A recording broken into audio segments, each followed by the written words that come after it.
Welcome to the Real Estate and Wealth Podcast, your go-to resource for navigating the world of real estate investing and wealth creation. This podcast is brought to you by Calvert Home Mortgage Investment Corporation, your trusted, caring, and responsive short-term mortgage lender in Alberta and Ontario. We explore strategic and tactical solutions to elevate your real estate portfolio, drawing insights from seasoned Canadian investors and trusted advisors. In each episode, we dive into various aspects of real estate investing, including market trends, property analysis, financing strategies, risk management, and much more. Whether you're a seasoned real estate investor looking to expand your portfolio or a beginner taking those first steps, this podcast is for you. Today on the podcast, we have Leighton Wilks. Super excited for our conversation today. I'll focus on negotiation.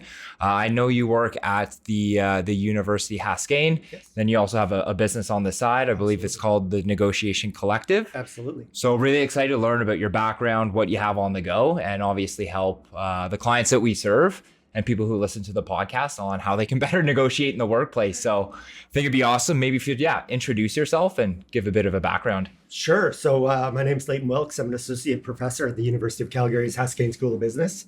That's my main job. I've been teaching negotiations there for 10 plus years at every level. So undergrad, MBA, executive MBA, really fantastic program. Love teaching negotiations there.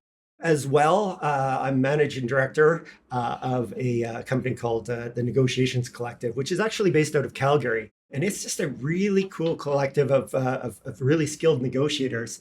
And so we offer negotiating training, some consulting services, keynote speaker, things like that. And so it's, like I say, an interesting group of people because we've actually got former police negotiator, FBI negotiator, somebody who used to run a negotiation program at a very big consulting firm. And so we just get together and learn from each other and have a bunch of fun. It's a wonderful group of people to work with. So cool. Yeah. That's awesome. Before we get into some questions, I love the story of how Leighton came into our world. And I think it's of value when somebody can speak to the service and knowledge that somebody else offers. So Ryan, why don't you give us a quick highlight of how Leighton came to be? Yeah, a little bit of background. So negotiations something that I find a lot of interest in, and obviously a skill set that I think's immensely valuable in someone's lifetime. So I took this skilled negotiation course at Haskayne. I got a lot of value out of it. Main value that I got was it provided a really good framework of how to go about negotiations and just ensuring that we're reality testing our assumptions, your best alternative to a negotiation, your bargaining mix. And I got so much value out of it. So I reached out to see if you come on the podcast, and super excited to dive deep into obviously kind of what the course outlines and then how it can kind of be applied in the real world as it kind of relates to real estate negotiations. I absolutely love that. I mean, I always say we negotiate every single day, so why not be good at it? And a lot of people are really, really good negotiators. Some people actually don't even understand how good they actually are. And so taking a little course like that really, I think, helps to reinforce some of the great things that you're doing, maybe dispel some of the myths that we all have about negotiations. And, it's a skill that we can use every day, right? It's a really good return on investment.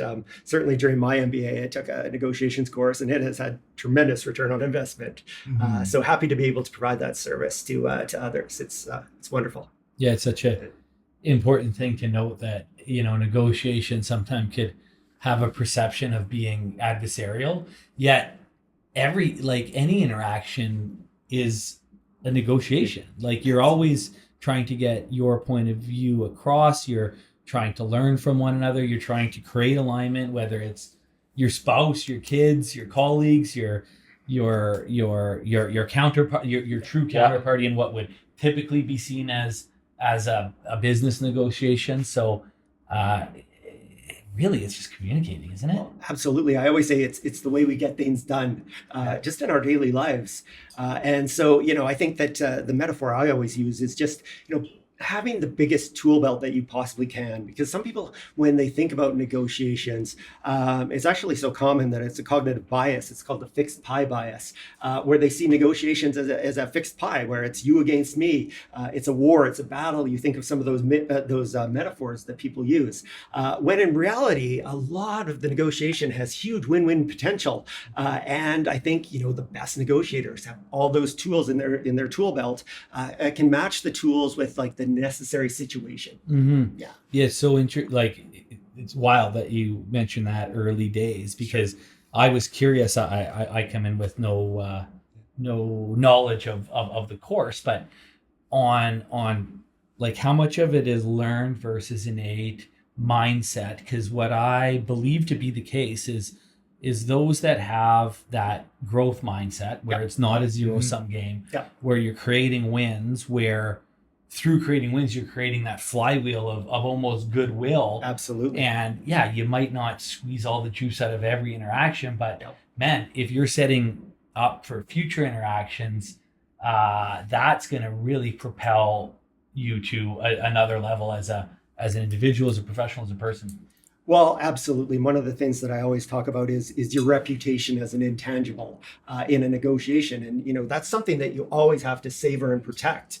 And I know a lot of people, and I would say especially, newer novice negotiators who, like you say, want to milk all of the value, claim all the value out of a single negotiation. And they end up really shooting themselves in the foot, in that long run, where, if you're a jerk to somebody and you've tried to squeeze them and, then that might come back around and that might get you in future negotiations. So again, I see life as a series of negotiations. And sometimes, it's actually beneficial to take a little bit of a hit in an early negotiation if you're going to claim a lot of subsequent value in future negotiations. I find, that's such an awesome point. Is there a different methodology, or is it the exact same with a transactional, like something like a real estate transactional versus something where our clients, we manage, we have a lot of clients who do multiple deals on a, annual multi-year basis. Sure. Does anything change in an individual transaction versus something that's more longer term relationship? Yeah, I mean, it's a really good question, and it's got maybe a complicated answer. What I would say is going into a negotiation, you should really try to understand kind of like what is the fundamental structure of that negotiation, and then match it to your appropriate strategy. And in general, I would say one strategy would be the more what we call distributive or win-lose. And that's really about that value claiming, right? And, you could argue that maybe selling a house, buying a house would be more distributive, right? There's probably not going to be an ongoing relationship with the other person. One of the primary issues is going to be money, and that's pretty distributive. Although I would say that even in a real estate transaction, there'd be plenty of opportunities to add win-wins to the table. But, in that situation, I might use some more of the distributive tactics, right? The relationship doesn't matter as much. Certainly in a ongoing business relationship with important strategic partners, other things are going to come into play, and that's where I'm going to actually start to think about much more of the win-win, much more of the long term, and get to a point where a skill set, I guess, that we call integrative negotiations, which is really about exploring that win-win potential and maximizing the value for everybody, right? Because I think that the best negotiators can set the table where they've got the biggest piece of pie. Now there's a tension here, and I always say there's this tension between the win-lose or the win-win, in that, we get some negotiators that are very, very win-win, and they can make a big pie. But I'm kind of a sucker, right? If I make this big pie and then just hand it over to somebody else, right? So there's always this tension between like creating value and making the pie bigger, but then you got to claim that value. And that's where the distributive tactics kind of come back in terms of, I got to get what a part of that pie that I helped to build. So there's a lot of really cool tensions in negotiations that I think a great negotiator, A, recognizes, and B, kind of knows how to manage. Mm-hmm. It's so interesting. And like even that more transactional, the fundamental structure, there's so many variables that go into it. Like you look at, okay, yes, it's a dollar amount, but absolutely, how much messing around are you going to do for that $5,000-$10,000? How much? And I guess it's very important to know thyself. Absolutely. And thy partner. Like when you and your wife are buying a house and you could grind out that last $5,000, but to what end outcome? Sure. Like, how much stress, emotional, are you creating there? And it sounds simple, but it's so complex. In reality, when you are complex in the heat of the moment. It is. And, ultimately, I get that $5,000, is super important to some people. Perhaps other people not as important. Our time might be worth more than that. Just the stress of not wanting to deal with it. I actually prefer not to deal with the grinding, kind of, have to defeat you style of negotiators. It upsets me as a negotiation practitioner because I just, it's games, right? I definitely much prefer the more kind of strategic win-win integrative realm. That's where I think the strongest negotiators kind of flourish. Yeah. So before going into a negotiation, do you have any tips on what you do in order to prepare on what's going through your mind? Any prep work that you recommend people do in order to just be best prepared for walking into a negotiation? Kind of creating that fundamental structure. Yeah, absolutely. Is that what you refer to it as? Absolutely. Yeah. A planning guide is what I call it in my class. Yeah. And you know what? I think that is absolutely the fundamental question. So I wanted to come back to that. One of the myths that I like to dispel is that, there's gifted negotiators that are just born negotiators. And then there's other people that are, really will never be successful negotiators. And I think that is total bunk, right? To be honest with you, I think everybody can be a much better negotiator if they just plan and prepare for a negotiation. It's the heavy lifting. It's not sexy, right? Oftentimes when, clients will engage me, they kind of want what I refer to as the smoke and mirrors, right? The power, persuasion, that kind of thing. I mean, it moves the needle, right? If done right. I would say if done wrong, and we could talk about some of those things. It's just weird. It's strange, right? And so, cornerstone of any great negotiation is absolutely planning and preparation. And I think for the listeners, I provide a guide of 10 basic questions that I always think about and kind of walk through whenever I'm preparing for a negotiation. And it can really be any negotiation, regardless of the industry or topic. So maybe I can just walk you through some of those. Yeah, definitely. Absolutely. Love it. Stop me if I'm talking too much. But number one, I think the absolute first thing you do is have to identify all of the factors or all of the issues in a negotiation, right? Far too many people will focus on price. Obviously price is important. What else can we put down on the table? Right. And oftentimes people will focus on like tangible things like, in real estate, finance, timing, price, things like that. But also thinking about goals for the intangible aspects of the negotiation. Like, what do I want to get out of this in terms of my reputation? What do I want to get out of this in terms of my relationship with my negotiating partners? Right. These are all goals that you can have. Right. And so I think that just going through and making that list of issues ultimately really helps you to know what you want to get out of the negotiation, because a lot of people, especially when the heart gets involved, lose track of things. Right. And the water becomes a little muddied. So just having that clear, concise list can be super, super helpful. Yeah, that's really interesting. And like the intangibles, I think we talked about like how do you protect your stress? How do you protect your brand? Absolutely. What is the future value? And even on an individual transaction, like if you execute in a phenomenal way and create that fan base, like what better marketing and sales tools could you have than a seller saying, "Oh my God, it was amazing dealing with this buyer." Speaking to our real estate investors, thinking about like what the others' objectives are. Love it. Yeah. So that was one. Yeah, okay. Absolutely. So number one, issues, the what, right? Number two, and I think this is probably the most powerful question in all of negotiation, is just understanding the why behind the what. Like, why do you want certain things? Because again, people focus too much on the what. So this is what's known as the interests, the interest behind the issues. And so, like a simple real estate example, somebody wants to buy a condo or something like that, right? Okay, I get that, right? What's the why behind that? Right? And there may be some whys, right? Maybe you need a place to live. Maybe you want to build equity, right? Well, if the why is really to build equity, there's other ways that you can accomplish that, right? We talk about intangibles. This is an example I always use. You're young, you're just out of university. You want to buy a condo to impress your friends. Yeah. Right? Yeah. I mean, it's an intangible thing. There's a lot cheaper ways, to press your friends if you actually want to do that. Find better friends. Absolutely. I love it. So just understanding that why and really asking the question why, I think is one of the most powerful things you can do in a negotiation, especially when you talk about constraints or, what's holding people back, because we will make assumptions about those constraints. So that simple question, why, is incredibly powerful. Right. So we've got the what, we've got the why, that's 1 and 2. Number 3 is really about what we call the bargaining zone, right? Or sorry, the bargaining mix. The bargaining mix. Yeah. Thank you very much. Yeah. And what this is it's just taking all of the issues and it's just ranking them.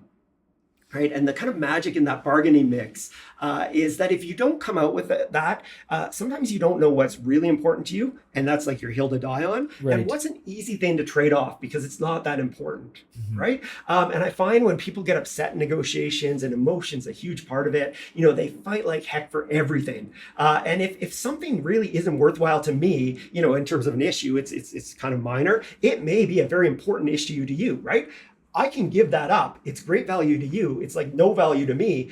I'm willing to do that all day long, right? So just establishing some kind of rank, some kind of order can be incredibly helpful. To again, a lot of this is so that you're negotiating with your mind and not necessarily with your heart. Yeah. Because too often once you get into it, it becomes emotional and heart, and then nobody wins. Absolutely. Yeah. Absolutely. Emotions gets involved. I love one quote is, Ego. Ego. Absolutely. Right. There's one quote that, throwing, the quote goes, throwing a gas on a fire. Sorry. Can we edit this? Yeah. Oh, yeah. Sorry. Yeah. Edit that part. Yeah. The quote is, negotiating with emotion is like throwing a bomb on a fire. You're going to get a reaction. You just can't control it. Right. And as a negotiator, that really causes me a lot of concern. Yeah. Right. Absolutely. Yeah. So just going again kind of quickly through some of this guide, I'd say that there's 4 key numbers or kind of points that I'd like any negotiator to establish early on, right? The first one is what's known as your target, right? What are you targeting? What are your goals in this negotiation? The research on this is just absolutely clear. Negotiators with strong goals, with firm goals, you could argue smart goals, do much better than negotiators with kind of wishy-washy goals like, I want a good deal.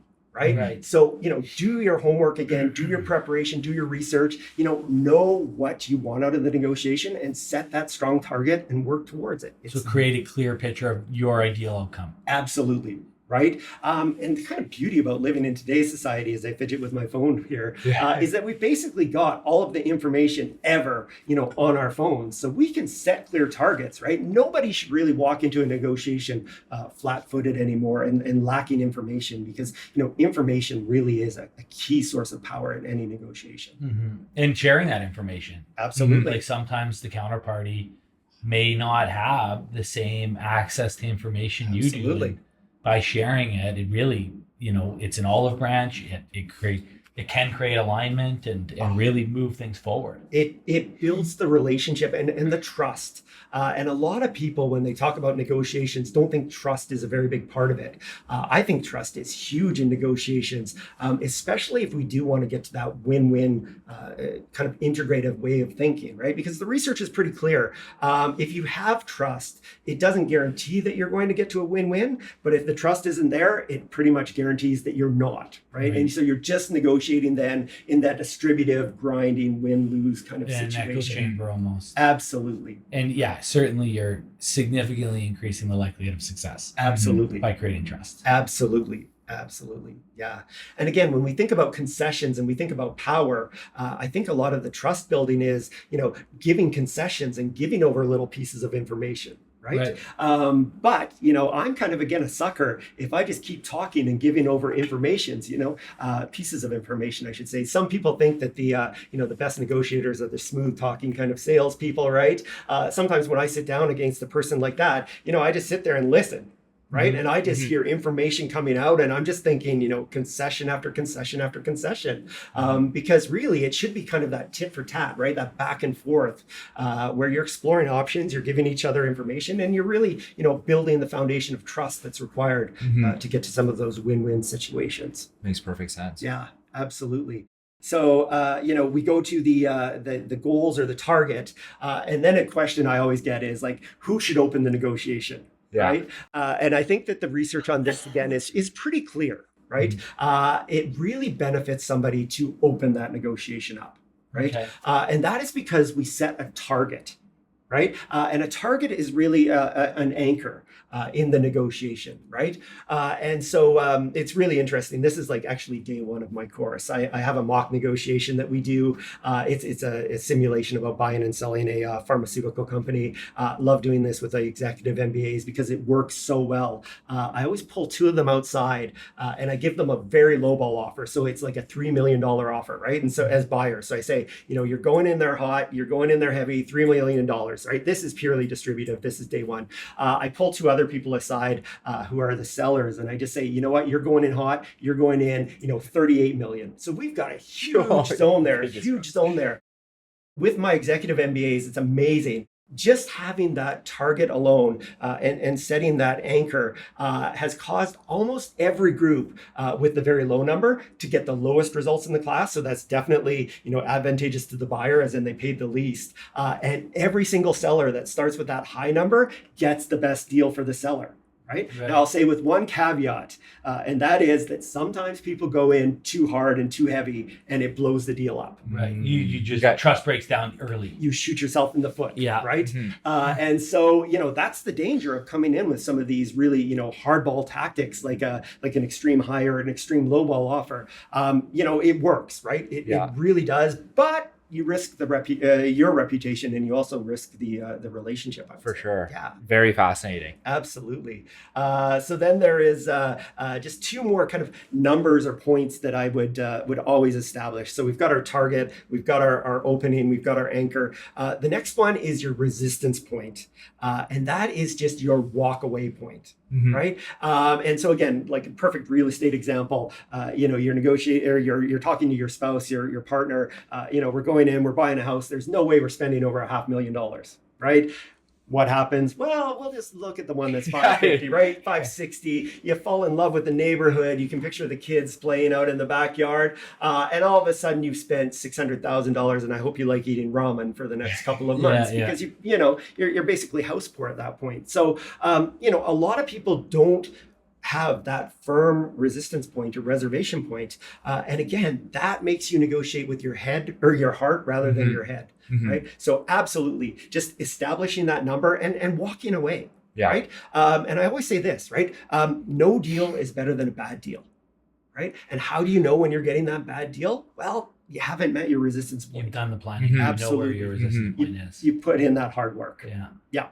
Do you have any tips for disconnecting emotion from it? Because I lost it on a property this weekend. I had my number. It went. I went over the number I said I wouldn't go over. Absolutely. It was only by a little bit, but then that is the hardest part I find, is when you're in the heat of the moment, disconnecting emotion from. Absolutely. And I mean, there's some tips, and again, it depends on the situation. Anytime you can kind of take a pause, right? Take that time out, breather. Again, sometimes you don't have that luxury. If you have a person that you can bounce some of these ideas off of, talk to.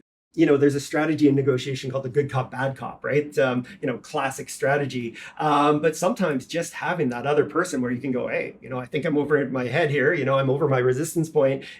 Am I negotiating with my heart or my head now? And having that other person to just say, oh, I don't know that this is the best idea can be really helpful. Really good tip. So I know derailed I think there's one more, two more. just one more of the number. And I mean, this is kind of a very common topic in negotiations. It's what's known as your BATNA. And that's your best alternative to a negotiated agreement. Really what I think of that is just like, what is your plan B, right? What is going to happen if this negotiation fails? And your BATNA can give you power. The one example that I always like to use is, again, it's kind of a famous quote. What would you rather bring to a negotiation over a job offer? A gun or a second offer? right? Mhm. That second offer gives you so much more power because you can say, hey, this is good compared to the second offer, or the second offer is better. It doesn't force your hand in any single way. If you don't have that second offer, you're not in that position of power, right? So I think every good negotiator should always say, like, what's my plan B?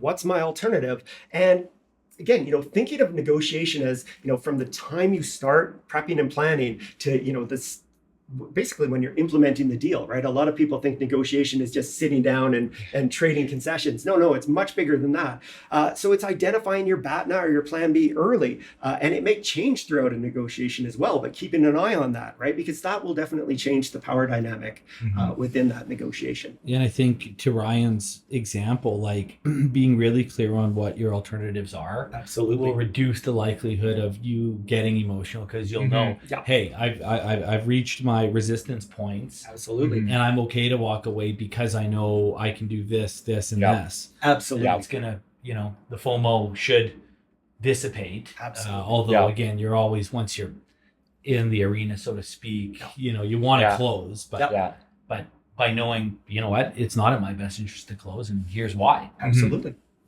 Absolutely. So fantastic. So, I'm thinking about the issues, the interests. I'm coming up with those 4 kind of basic, and I call them numbers because in a simple transaction, they'd be numbers. But in a more complex negotiation, they're going to be other issues. And then, it comes down to your basic strategy, right? Is this fundamentally a distributive, that win-lose negotiation, or is this more of a win-win strategy? And then how are you going to act on that? Right? And how are you going to be consistent within those strategies, right? Because I meet a lot of people who say, well, I want to be integrative, and then they come out with like a hardball stance, right? Or they're pushing and posturing a little bit right away. And I just think, it's sending mixed signals. I love negotiators that we can sit down and like have a beer before, or like chat, and get to know each other a little bit.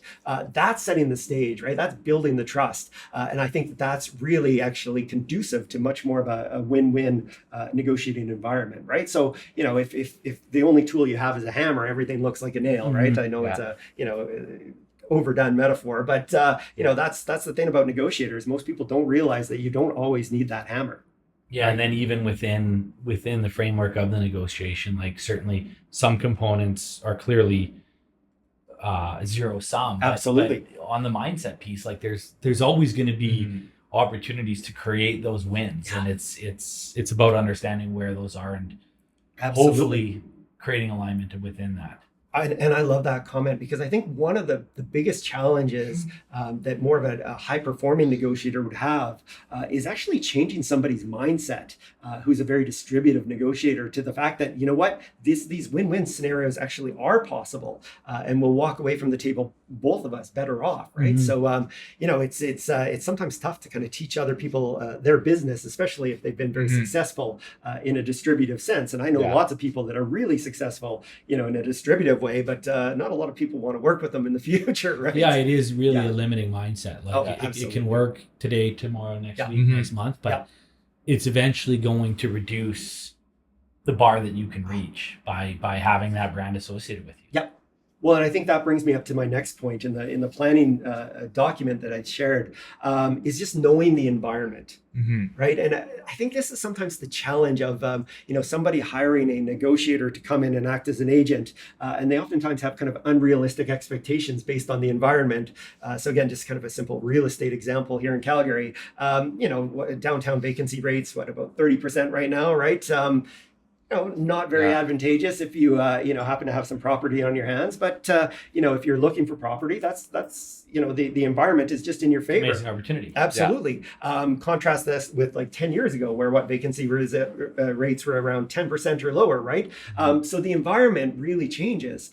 So it's kind of understanding the environment that you're working within, having those real expectations, but then also realizing that, sometimes the environment can change, and that can be to your benefit, or that could not be your benefit, right? And again, you might not be able to control that, but at least then you're not caught flat-footed, right? You're kind of thinking about that, and you're prepared for any arguments that might come up during the process of negotiating. Makes perfect sense. Yeah, really. Yeah, so happy that you're able to share those questions with the audience. Yeah. One last tip, though. Yeah. One last point. The last one is to basically go through all of those tips and just think about the other side of the negotiation. Right? Consider what is the other person's interest, issues, what's their target. You might not know them, but just, I think the best negotiators have the best empathy and can put themselves in the other person's shoes. And that just has a ton of benefits as well, right? You might be able to anticipate counter arguments. You might be able to better understand their position. It just really, really helps to take a step back and consider how your counterpart might be approaching the negotiation. And emotional intelligence. Absolutely. Definitely. And building off that, when I did a case study in the course, that was one of the massive takeaways for me, is because you go in, at the start of the course, I can't, come in super hot. Yeah. And you're going off assumptions of what you think the other party wants. Absolutely. And when we finished the case study, it's like, oh, okay, that wasn't an interest of yours. I assumed it was an interest of yours. And I gave it significantly more weight. Yeah. And I didn't ask the question that, okay, this doesn't mean a lot to you. Yeah. And it was delivery date in the example. And that was, that didn't matter to them. I love that, because I think, through planning and preparation, you're always going to, make certain assumptions. And then I say, get into the negotiation and, confirm or disconfirm those assumptions and ask why. And that can get you to those breakthrough moments, right? Mm-hmm. That's really wonderful. Yeah. And to uncover the other party's interest, do you recommend asking them point blank? Do you kind of be vague and ask open-ended questions and understand? Like what do you recommend in order to ensure that the assumptions that you have of the other party's interests are reality? I'm really curious about that piece. Yeah. The 10 questions you've outlined here, brilliant. Prior preparation prevents piss poor performance. It's critical. It's the heavy lifting piece of being successful. But like, how do you, to Ryan's point, how do you set the table? How do you be as effective as possible in sharing the information, getting to the questions, disclosing, being transparent? Because I could see it working in so many different ways. And that nuance, I think, is a really important piece of it all. Yeah, and what you're describing there in negotiations is called the dilemma of honesty and trust. And that is, to get to this win-win scenarios, we really do need to start building honesty and trust. But I make myself very vulnerable because I could be taken advantage of if I'm too honest or too trusting of the other person. So again, I think, putting in the time, building the relationships, starting to build that trust, however you do that, is just incredibly important. And then it's like a tit for tat kind of feeling out process where, I'm going to give you a little bit of information, right? It's that concession. You're going to give me a little bit of information. We're going to, feel each other out a bit. I get the sense you're being honest. I'm going to open up a little bit more. And there are risks involved there. But again, if you choose the right negotiating partner, I think that's mitigated a bit. But it is that, that dance back and forth, right? And if I'm starting to get the no feeling that, I'm being taken advantage of, or maybe somebody's, not completely on the up and up with me, that's where I might pull back to some of those more distributive tactics, right? Because then you're thinking it's much more of a kind of win-lose negotiation, right? But I think it's always, asking the best questions. It's building that trust, right? It's if you have the luxury, it takes a lot longer time, right? For an integrative negotiation, for a win-win. You've got to explore things, right? So, allowing the negotiators to go through the process, I think, is really important. And that is, allowing them time to, process some of this.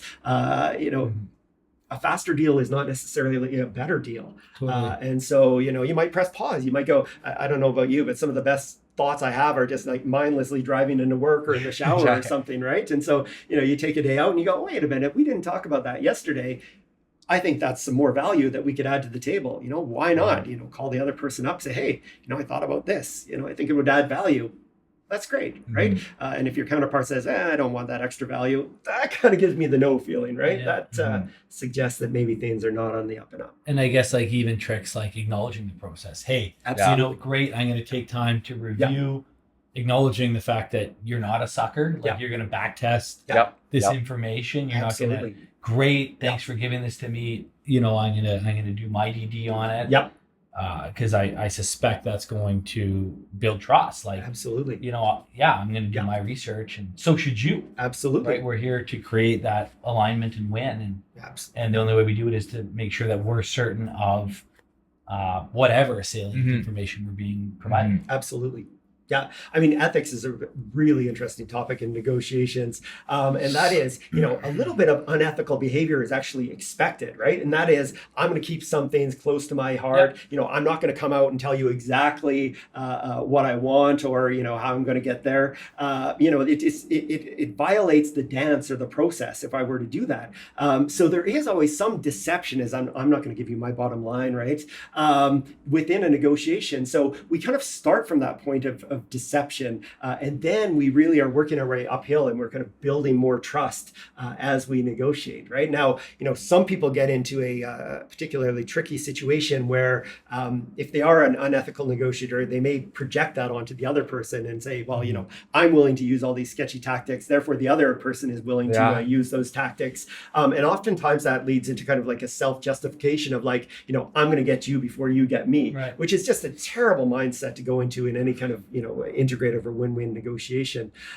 So, you know, I just think about all of these, you know, how can I establish the trust? How can I not act in a way that, you know, some may perceive as being unethical? You know, how can I get this negotiation going? And I wanted to come back to a point that I think you made that was wonderful. A lot of good negotiators think about the outcome, but the great negotiators think about the process and how they're going to get there, and controlling that process. Right. And this is all part of it. It's how am I going to build the relationship, the trust? You know, how am I going to get to where I want to be at the end of the negotiation in terms of process and outcome? Yeah. Yeah. Even you made a comment on like that, I'll call it, you know, almost expected lack of transparency. Although I think there are people, companies, organizations. I remember a quote from, it was either Warren Buffett or Charlie Munger around like, they are just so attracted to these companies that are transparent. Yep. Warts and all. Absolutely. Here's all of our numbers. Here's how we're doing. Here's and it's really easy and clear on how to then value that company and support that company. Absolutely. And like once they've found that company and they've done their early day DD, you know, reviewing financials, MD&A, their buying process is significantly reduces the lawyers, significantly reduces the tax accountants, and significantly reduces the friction. Absolutely. Because they're ready. Absolutely. Yeah. Yeah. And reducing all those costs is the win-win there. Yeah. Right. Absolutely. So, but it's a lot of work to create a company or an offering where it's like crystal clear to the buyer. Absolutely. Here's exactly what you're getting. Yeah. Yeah. And here's the price in turn. It is, and you know, it's the work up front. But again, if you think of the successive negotiations going forward, and if you happen to get a reputation for doing some of these practices, I think, you know, some of those costs in the long run will start coming down, right? And so, you know, again, lots of benefits to acting in, you know, an ethical, win-win, integrative way that I think the really novice negotiators wouldn't necessarily latch onto. And that gets me thinking. Like, I would imagine in this stage of, let's call it the world, all specifically related to business, but data and information is becoming more easily shared, but also more easy to assess and analyze. Absolutely. And I would suspect that companies and individuals and that embrace that openness, it's just going to, again, propel success. Yep. Yeah, I am a huge proponent of more transparency. You know, being upfront, again, building that trust. It comes with risks, right? Totally. Again, I think that is mitigated by, you know, choosing the right partner and not engaging in the negotiation process until, you know, you really have established that relationship. You know, it's kind of funny because I also teach like cross-cultural negotiations. You know, other cultures spend a lot more time on building that trust than we tend to in North America. And there, even in our backyard, First Nations, a lot of the negotiations with First Nations groups are huge upfront trust building, relationship building activities. And the novice negotiator would say, well, that's just a waste of our time. Why are we doing this?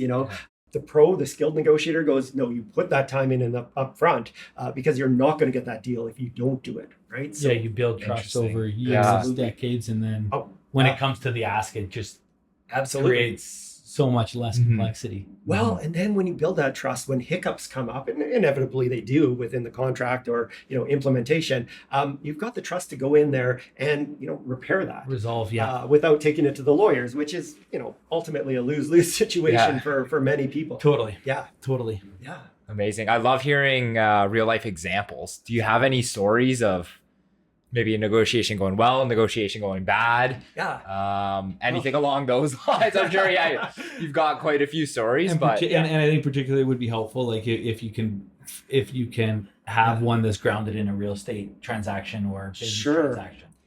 Sure. I mean, this might not be exactly what you're looking for, but one of my favorite projects that I was working on, and again, I'll I won't go into too many details, but it was a developer who was looking to redevelop a piece of land here in Calgary, and I would say that it was quite contentious, right? It had been used with its previous use for quite a long time. There was a green space involved, a lot of community issues. It was a long negotiation. So what happened was, and again, I'm a huge proponent of that planning and preparation, was we got together with, most of their senior leadership team. We got together with their technical people. They had their PR people. It was amazing. I think there was about 30 people in the room for 3 days. And we sat there and we, essentially worked the planning process. And we thought of all of the counter issues. We, took the perspective of the multiple different stakeholders within that, which a lot of people don't think about, right? And especially in these big multi-party stakeholder engagement things, being able to empathize or put yourself in the position of other people is just super important. And so to get together with the people, like the leaders, the technical people, the PR, and just come up with a firm strategy going forward where we were all on the same page, we could understand all of the different stakeholders, was really quite empowering, right? It was a negotiation I will never forget, even though I wasn't particularly at the table, because that was, I think, about a 2-year negotiation process, from the time they started with the city to the time they broke ground, right? That's so interesting. Like you see it in organizations where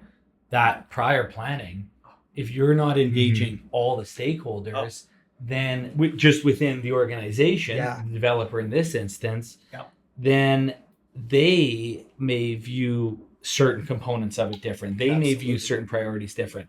Whereas if you do that prior planning and everybody's involved and you're really clear on how to execute, then you're not going to get technical saying, what the hell are the hell are ops doing? Absolutely. Or what the hell is finance doing? You're going to be, and then it's just going to go so much smoother. Absolutely. And again, we kind of started with the basics today of the planning, and then it just adds more complexity on top of that. So, we've been basically talking about kind of a one-on-one deal, maybe with the planning.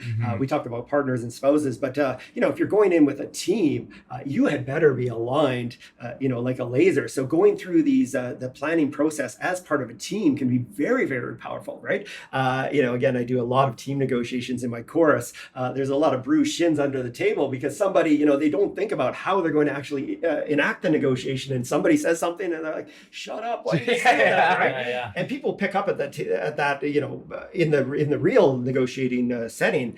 So just being aligned when you're negotiating as a team, if you're employing an agent, which is sometimes not a bad thing, as a negotiator, sometimes that gives me a little bit of anxiety, but making sure that you're aligned with the agent. If you're doing these big multi-party stakeholder engagement things, just having that sense of the other parties, it's the fundamentals are still there. It's just adding levels of complexity that a great negotiator should think about.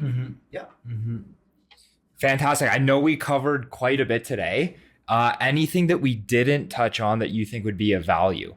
Oh, I think just looking to the future, one of the things that I just like to kind of briefly touch on is the idea of more online and more virtual negotiations, because I see that more and more often now. And I think that it's something that a lot of people are unprepared for, in that with online negotiations, it's much, much harder to build that trust, right? Think about Zoom meetings, right? People are disengaged, and they actually find that in negotiations that people aren't as engaged as in real negotiations. When we talk about the emotional element of negotiating, we've all been in Zoom meetings where we go, that person would never say that if we were sitting across the table from each other. But it brings that certain level of like almost anonymity and emotion to the negotiation. So I think, people really have to be much more deliberate if they are negotiating online. And that would be, establishing those relationships, making sure that your team's engaged. And really, this is where the kind of process becomes much, much more important as well. In that, you need that agenda, you need to drive that process. And oftentimes, just negotiating over the agenda is a great first start, right? And we had just agreed to this being the process. It's just that extra level of complexity that I don't think people are ready for. Throughout the pandemic, right? I was doing all my classes online. We could still do it virtually, but man, the results were different. And the other thing, interesting, we had this little, kind of forced social experiment where back at the university, we actually had to wear masks one time in the classroom while they were negotiating. And that just completely changed things because you couldn't read people's emotions. And it has a huge impact. And I wouldn't have thought the impact was that big. But it is there. So I've never thought of it. That's such a good point. It's Zoom and some of these online things are a great tool. But again, they have their limitations. They have their limitations, and I'm a little concerned that people continue to negotiate in the same way as they normally would. Right. That's really interesting. Yeah. If people are looking for more information, want to take the course, what's the best way for people to get a hold of you? Absolutely. Yeah. Feel free to reach out to me anytime. Wilks at thenegotiationscollective.com. I can also give you a couple of resources. There's some great books, right? Tips and tools would be amazing. Getting to Yes, fantastic book, right? Just dipping your toe into the water. If you're into the more power and persuasion, Influence, a book by Robert Cialdini. Classic. Fantastic, I love it. Yeah. Classic book, really right? Harvard Business Review has absolutely awesome practitioner articles. And they're short, they're concise, really I'm always going to Harvard Business Review to find the latest and the greatest. And so, the great thing about Harvard Business Review, a lot of people don't realize this. I think you get 3 free articles a month. So go on, use that resource. It is out there. Absolutely. And you can, on HBR, you can because they're producing so much content, but you can choose specifically what content you're interested in. So they'll filter that for you. It's a really good idea. There's a lot of BS out there on the internet about negotiations. That's the other thing, right? Avoid that. Go to your reputable sources. Coaches. And again, going back to the availability of information and data, backtest this stuff. Yeah, absolutely. It's incumbent on you to make sure that you're reviewing and following best practices. Absolutely. And not being sold snake oil, because believe me, there is a lot of snake oil out there in the realm of negotiations. Well, thank you so much for joining us. It's been an absolute pleasure today. I know I got a lot of value, and hopefully in turn our listeners and viewers will have. 100%. Thank you so much for the time. Excellent. My pleasure. Thank you. Thanks. That wraps up another episode of the Real Estate and Wealth Podcast. Be sure to hit that like button, share with fellow real estate enthusiasts, and subscribe to stay in the loop on all upcoming episodes. Get in touch with the team at Calvert Home Mortgage Investment Corporation by calling them at 1-888-752-4642 or email admin@chmic.ca. The opinions expressed in each episode belong to the individuals featured and do not represent the views of Calvert Home Mortgage. While we provide valuable insights, consulting with qualified professionals ensures that your unique financial circumstances are carefully considered, aligning your investments with your long-term objectives. Calvert Home Mortgage Investment Corporation is not a financial advisor, and we cannot advise you on making investments. There are risks to investing in real estate and the potential that you can lose all of your investment.